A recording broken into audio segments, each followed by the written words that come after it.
Bendiciones una vez más en el nombre de Jesús. Esta es la segunda fase o la segunda parte del análisis del pequeño estudio sobre lo que es las puertas de la muerte versus los pecados de muerte. Yo decía, ponía como ejemplo, cuando Dios le hace una pregunta retórica a Job, dice, ¿sabes tú cuáles son las puertas de la muerte? ¿Has entrado tú en las oscuridades profundas? ¿Se te han sido revelados estos secretos?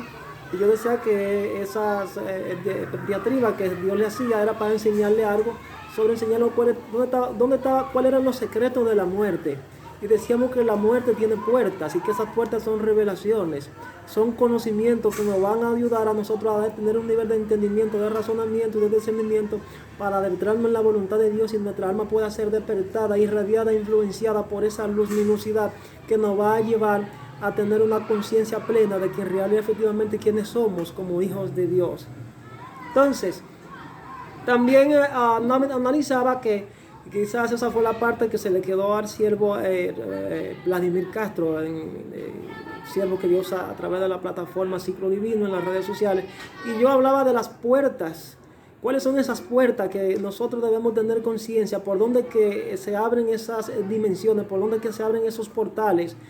¿No será acaso a través de nuestros labios, puesto que se nos ha dado poder para matar y destruir, para edificar y para plantar? Y yo decía que los ministros autorizados por Dios son aquellos que reciben tales niveles de conocimiento y de revelación por el Espíritu para restaurar y levantar, pero también para decretar una palabra de juicio de parte de Dios a una persona, a un pueblo, etc. Y para ellos son los famosos profetas, los maestros iluminados que tienen el nivel de revelación y conocimiento para despertar las almas cautivas y que no han podido trascender a esos niveles.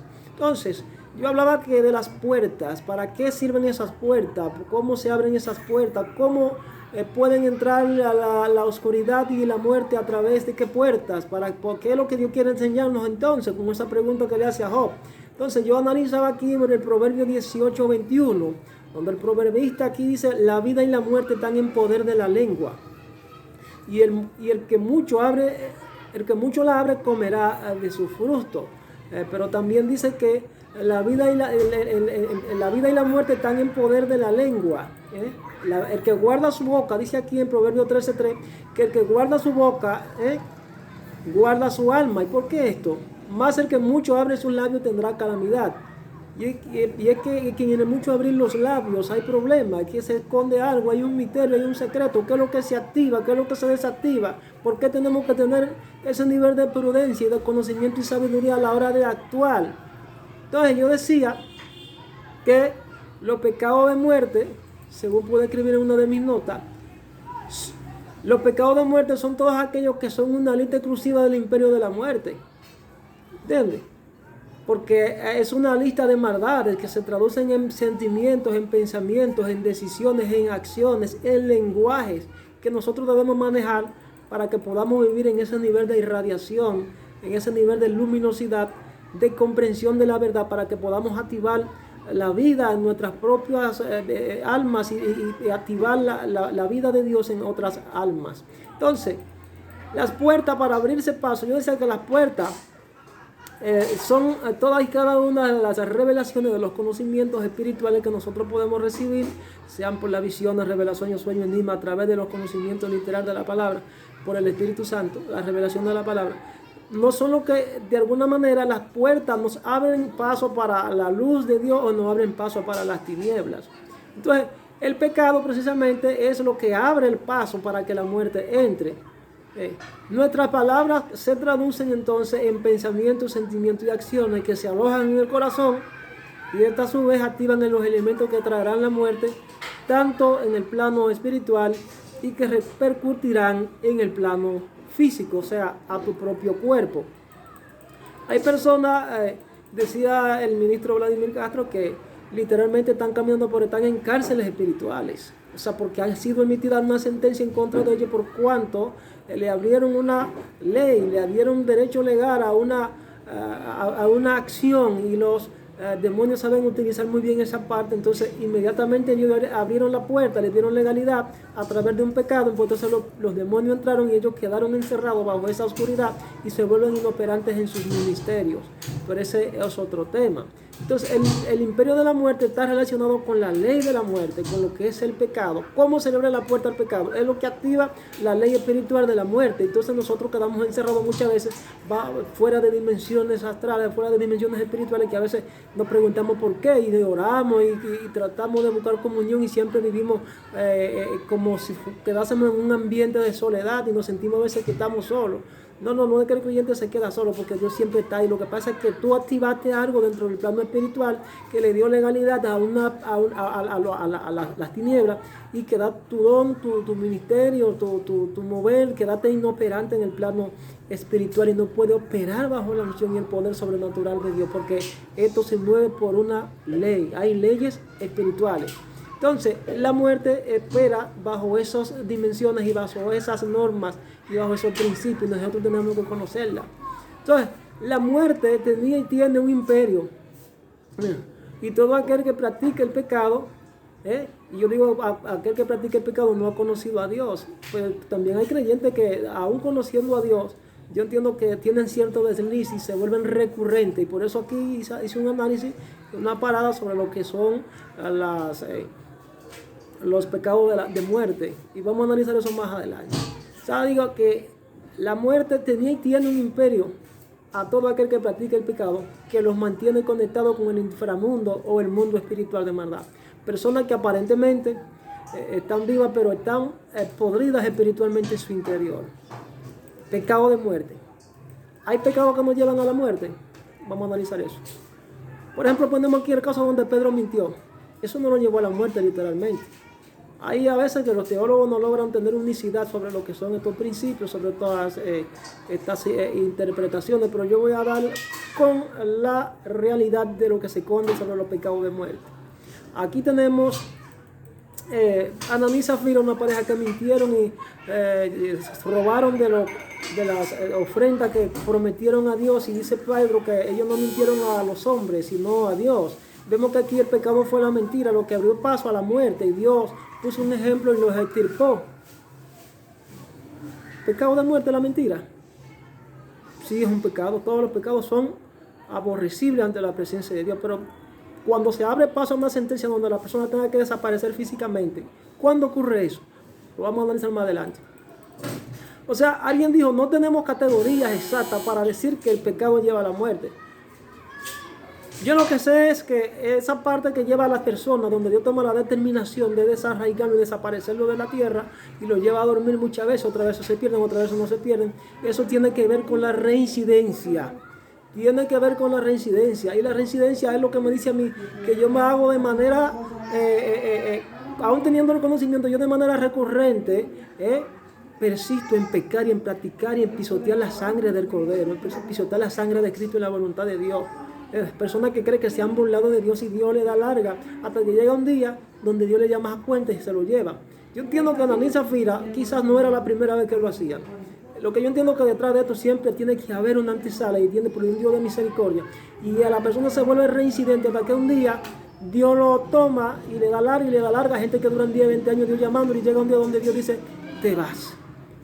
Porque se cumple entonces la palabra que dice que Dios es amor, pero es fuego consumidor. Hay muchos que a veces escapan con vida, Dios los limpia, los prepara y se los lleva, pero hay otros que no logran eso. Para eso vamos a poner unos cuantos ejemplos aquí. El pecado, hay una situación del pecado que es algo muy serio para Dios. Esos pecados, hay muchos pecados que llevan a la persona a la muerte, a la perdición. Hay otros pecados que llevan a la persona a la desaparición de tiempo de la tierra, y eso es un tema. Por ejemplo, algo que yo pongo es una persona que se emborrachó, se montó en un carro y cuando iba en el camino tuvo un accidente y murió. Esa persona murió por su pecado. Esa persona murió por su pecado. Entonces, hay que dar una respuesta. Esto no es una respuesta dogmática ni cerrada, repito, pero sí nos aproxima a nosotros a entender cuál es la realidad que Dios quiere que tengamos con relación a esto de la persistencia, de la resistencia. Gente que se vuelven resistentes a Dios, que enfrentan a Dios, que pelean con Dios, y Dios se le habla, Dios le manda un mensaje, el otro mensaje, y pasan años y siempre viven en lo mismo. Entonces, esto es algo delicado. Entonces, pero en todos los casos quien decide es Dios, no el hombre. Entonces, cuando viene un profeta, cuando viene un ministro y te da una palabra de juicio, tú tienes que entender si es Dios que te está dando el hombre. porque hay que advertir. Dios siempre advierte, Dios siempre te manda muchos mensajes, porque Dios te da tiempo y te da tiempo para que te arrepientas. Ahora, si tú no te arrepientes, va a llegar un día donde Él va a tomar una decisión y va a activar una sentencia en tu contra y va a tener que irte, porque tú le adhieres una legalidad a todo el tiempo al pecado y Él no puede darse el lujo de ser demasiado tolerante y permisivo con el pecado. Entonces Él toma la iniciativa como te ama y te lleva y te corta. Por ejemplo, dice aquí en 1 de Juan 5:14, si algún hermano viera a su hermano cometer pecado no de muerte, dice aquí en 1 de Juan 5:14, pido que se ore, dice aquí el escritor. Hay pecado de muerte por el cual yo no pido que se ore. Toda injusticia es pecado, pero hay pecado no de muerte. Todo aquel que ha nacido de Dios no practica el pecado. Vean estos señores. Pues el que ha nacido de Dios, el mal no puede tocarlo y el maligno no le toca. Es el caso de Job, donde Satanás no pudo tocar su alma. Dios permitió cierta cosa, pero Satanás en el fondo no pudo tocar su alma, que es la parte más importante. El pecado es transgresión de la ley. Es todo aquello que no proviene de fe. Es violar los mandamientos, los estatutos, reglamentos, y todo esto es pecado. Hay diferentes formas de pecar, cada uno trae una consecuencia diferente a otro, pero hay un estado. Hay un momento que Dios puede determinar cortar la persona y esa persona que pecó de algún momento puede ser salva, pero otro momento puede no ser salva. Entonces, le mencioné el pecado de Ananí y Zafira. Dios mintió, pero hay muchas personas que mienten y sin embargo no son cortados, sí, pero queda fuera de la presencia de Dios espiritualmente y están ahí preventivamente. El caso es que Dios le da, por su misericordia, abre una puerta de misericordia para que ellos tengan tiempo de arrepentirse. Dios le va dando chance una y otra vez, pero si Dios ve que persisten en pecar y pecar, entonces Dios determina un juicio y corta a ese tipo de personas. También vemos personas que traicionan a Dios y no mueren espiritualmente y Dios le da chance y le da chance. Es el tiempo de lo que estamos viviendo hoy en esta crisis, donde es el día de la cobranza y Dios está llamando a un gran arrepentimiento y con todo y todo que haya arrepentimiento, Dios se va a llevar a muchas personas porque Dios es un Dios justo. Entonces, todo trae una consecuencia. Aquí tenemos también el pecado que cometió el soldado del rey David, Usa, cuando tocó el arca, que no debía tocarla y Dios lo cortó. Yo soy de los que digo que Usa no se perdió, porque aquí lo que hubo fue un desliz donde él, por quizá inobservancia, por falta de precaución, tocó a donde estaba el arca, la presencia de Dios, y Dios puso un ejemplo para que entiendan que cuando Él da una orden hay que obedecerla, y lo puso de ejemplo. Hay gente, por ejemplo, que no toman las cosas de Dios dignamente, por ejemplo, el caso de la Santa Cena y otros ritos que se hacen. Y vemos que esto es algo como que la gente lo toma en poco, cuando Dios le va dando mensajes que tienen que obedecer, que tienen que sujetarse, que tienen que someterse, y no hacen caso omiso a la palabra de Dios, se activan, de alguna manera llega un tiempo donde los juicios de Dios se activan y Dios cobra. Dios lo permite muchas veces para que los demás teman y para que la mayoría que quizás estaba practicando lo mismo se aparte del pecado. Aquí también vemos el pecado de Acán y Jezabel, donde arrastraron a todo el pueblo al pecado y murieron ambos. Fue un pecado de muerte. Cometieron pecado también Dalila, Absalón. Fueron pecados. Saúl murió por causa de su pecado. Debe entenderse que el caso de Saúl pudo haber salvado su alma, igual que Judas. Pero la consecuencia de ese pecado fueron tan fuertes que ellos llegaron a tomar una determinación porque su propia conciencia les acusó y lo que le dijo el enemigo fue mátate, y cometieron el gran error de matarse, de suicidarse. Y los homicidas no entran al reino de los cielos. Todo pecado trae una consecuencia. Ellos no mostraron en ningún momento arrepentimiento. El pecado era una condición que de alguna manera reflejaba lo que había en su corazón. Entonces yo entiendo que una persona no se descarría de la noche a la mañana. Si conoció a Dios, no se descarría de la noche a la mañana. Y aunque conozca a Dios, yo entiendo que es una persona que es irreverente, que es irrespetuoso, que es, por ejemplo, la Biblia compara el pecado, por ejemplo, la obstinación, que en este caso la rebeldía y la obstinación, con la adivinación y la idolatría. Entonces, una persona que no se sujete a Dios, que no conecte con la realidad de Dios, que no atienda al llamado, que no obedezca al Señor, que continuamente lo que esté desafiando a Dios y esté oponiéndose al llamado, al propósito de la voluntad de Dios, Dios lo que hace es que lo corta, lo levanta y se lo lleva. Si es de salvación. Ahora, si no es de salvación, es otra cosa. Entonces, Dios es el que juzga en cortar el pecado y también a la persona. O sea, no es una línea definida que nosotros quizás podemos decir, no, que tú te vas a pelear, no, eso solamente lo determina Dios. El pecado de muerte no es un pecado definido ante los ojos del hombre, eso solamente lo define Dios en última instancia. O sea, cualquier pecado puede ser tomado como ejemplo por el nivel de reincidencia para advertir al resto del pueblo, como dije anteriormente.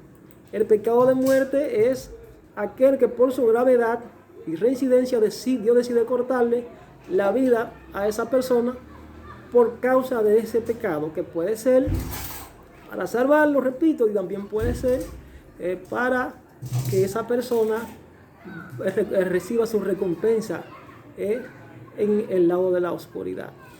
Por ejemplo, yo pongo como ejemplo el caso del adulterio. Es un pecado que tiene unas dimensiones tripartitas, porque el que comete adulterio no solamente peca contra Dios, sino que peca contra su compañero y peca contra su propio cuerpo. Es un pecado que yo entiendo que es de alta relevancia y que Dios no lo pasa por alto. Es un pecado de muerte por donde se activa una de maldiciones, se activa una sentencia donde la persona necesariamente es desarraigada y no se dejan esperar las repercusiones, porque esto acaba con la familia, esto es una desgracia. Entonces, hay una parte que menciona mucha gente del pecado pecado de maldición. Tú eres maldito con maldición, como mucha gente dice, no, que comparan esto con el diezmo y las ofrendas, entonces hablan mal aquí, vosotros sois con maldición, maldito con maldición, y solamente encajan esa parte. No. Cuando se habla en la Biblia de que vosotros sois malditos con maldición, es que la persona, cuando ha trascendido las esferas espirituales y ha desafiado a Dios y ha hecho que el nombre de Dios sea blasfemado, hay una maldición que se activa y una ley espiritual que se activa, donde esa persona, donde quiera que llega, en vez de ser un instrumento de honra, en vez de ser un instrumento de bendición, lo que hace es que se convierta en un instrumento de maldición y el nombre de Dios es blasfemado, y ya entonces esa persona lo que hace es irrumpir, influenciar a todos los demás que están ahí, porque ya hay una maldición y hay un juicio sobre él. Eso es lo que quiere decir que usted es maldito con maldición, puesto que la Sagrada Escritura lo dice, porque de Jehová procede la bendición y la maldición, y eso es una ley. Entonces, pues esa ley es la ley de la vida y la ley de la muerte. Eso es lo que se da cuando Dios entiende que esa es la única solución. Entonces, repito, hay personas que creen que el pecado ante los ojos de Dios hay niño bonito. No hay niño bonito. Dios no tiene excepción de personas. Repito, no necesariamente cuando Dios toma la determinación de emitir una sentencia de juicio y de llevarse a la persona o salvarla, o para que la persona reciba su castigo, yo digo que no necesariamente por causa del pecado Dios permite esos juicios para condenar a la persona, sino para salvarla.